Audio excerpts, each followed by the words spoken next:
بسم اللہ الرحمن الرحیم۔ دوستو، ہم نے حضرت عزیر علیہ السلام کے واقعے کے پہلا حصہ میں آپ کو بتایا کہ جب آپ بخت نصر کی قید سے رہا ہو کر اپنے شہر آئے اور اپنے شہر کی اس ویران حالت کو دیکھا تو آپ رو پڑے اور ایک درخت کے نیچے بیٹھ گئے۔ اس درخت کے نیچے آپ کی وفات ہو گئی اور آپ 100 برس تک اللہ کے حکم سے اس درخت کے نیچے مردہ رہے اور اللہ تعالیٰ نے تمام جنوں، انسانوں اور پرندوں سے آپ کو اوجھل کر دیا۔ تو دوستو، ہم اس واقعے کے دوسرے حصے کا آغاز کرتے ہیں۔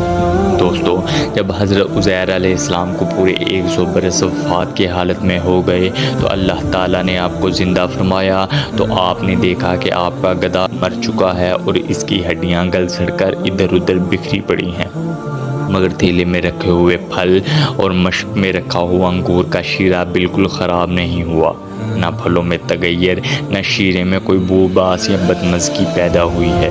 اور آپ نے یہ بھی دیکھا کہ اب بھی آپ کے سر کے بال اور داڑھی بالکل کالے ہیں اور آپ کی عمر وہی 40 برس ہے۔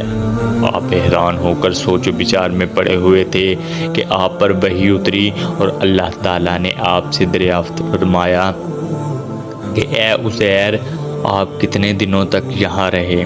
تو آپ نے خیال کر کے کہا کہ میں صبح کے وقت سویا تھا اور اب عصر کا وقت ہو گیا ہے۔ یہ جواب دیا کہ میں دن بھر یا دن بھر سے کم سوتا رہا۔ تو اللہ تعالیٰ نے فرمایا کہ نہیں اے عزیر، تم پورے 100 برس تک یہاں ٹھہرے رہے۔ اب تم ہماری قدرت کا نظارہ کرنے کے لیے ذرا اپنے گدھے کو دیکھو تو اس کی ہڈیاں گل سڑ کر بکھر چکی ہیں، اور اپنے کھانے پینے کی چیزوں پر نظر ڈالو، ان میں کوئی خرابی اور بگاڑ پیدا نہیں ہوا۔ پھر ارشاد فرمایا کہ اے عزیر، اب تم دیکھو گے کس طرح ہم ہڈیوں کو اٹھا کر ان پر گوشت پوست چڑھا کر اس گدھے کو زندہ کرتے ہیں۔ چنانچہ حضرت عزیر علیہ السلام نے دیکھا کہ اچانک بکھری ہوئی ہڈیوں میں حرکت پیدا ہوئی اور ایک دم تمام ہڈیاں جمع ہو کر اپنے اپنے جوڑ سے مل کر گدھے کا ڈھانچہ بن گیا، اور لمحہ بھر میں اس ڈھانچے پر گوشت پوست بھی چڑھ گیا اور گدھا زندہ ہو کر اپنی بولی بولنے لگا۔ یہ دیکھ کر حضرت عزیر علیہ السلام نے بلند آواز سے یہ کہا کہ اعلم ان اللہ علی کل شیء قدیر، میں خوب جانتا ہوں کہ اللہ سب کچھ کر سکتا ہے۔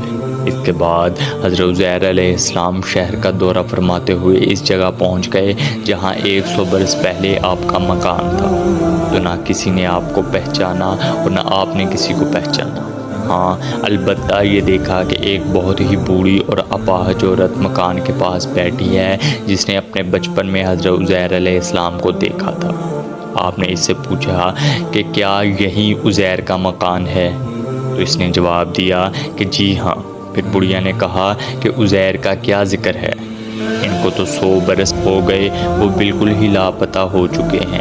یہ کہہ کر بڑھیا رونے لگی تو آپ نے فرمایا کہ اے بڑھیا، میں ہی عزیر ہوں۔ تو بڑھیا نے کہا سبحان اللہ، آپ کیسے عزیر ہو سکتے ہیں؟ آپ نے فرمایا کہ اے بڑھیا، مجھ کو اللہ تعالیٰ نے 100 برس مردہ رکھا، پھر مجھ کو زندہ فرما دیا اور میں اپنے گھر آ گیا ہوں۔ تو بڑھیا نے کہا کہ حضرت عزیر علیہ السلام تو ایسے باکمال تھے کہ ان کی ہر دعا مقبول ہوتی تھی۔ اگر آپ واقعی حضرت عزیر علیہ السلام ہیں تو میرے لیے دعا کر دیجئے کہ میری آنکھوں کی روشنی آ جائے اور میرا فالج ٹھیک ہو جائے۔ حضرت عزیر علیہ السلام نے دعا کر دی تو بڑھیا کی آنکھیں ٹھیک ہو گئیں اور اس کا فالج بھی اچھا ہو گیا۔ اس نے غور سے دیکھا اور آپ کو پہچان لیا اور بول اٹھی کہ میں شہادت دیتی ہوں کہ آپ یقیناً حضرت عزیر علیہ السلام ہی ہیں۔ دوستو، یہ تھا حضرت عزیر علیہ السلام کے واقعے کا دوسرا حصہ۔ کہ آپ کو باقی یہودیوں نے پہچان لیا یا ان کو بھی اس بڑھیا کی طرح آپ کو کوئی معجزات دکھانا پڑا؟ دوستو، اس کا ذکر ہم انشاءاللہ اس واقعے کی تیسرے حصے میں کریں گے۔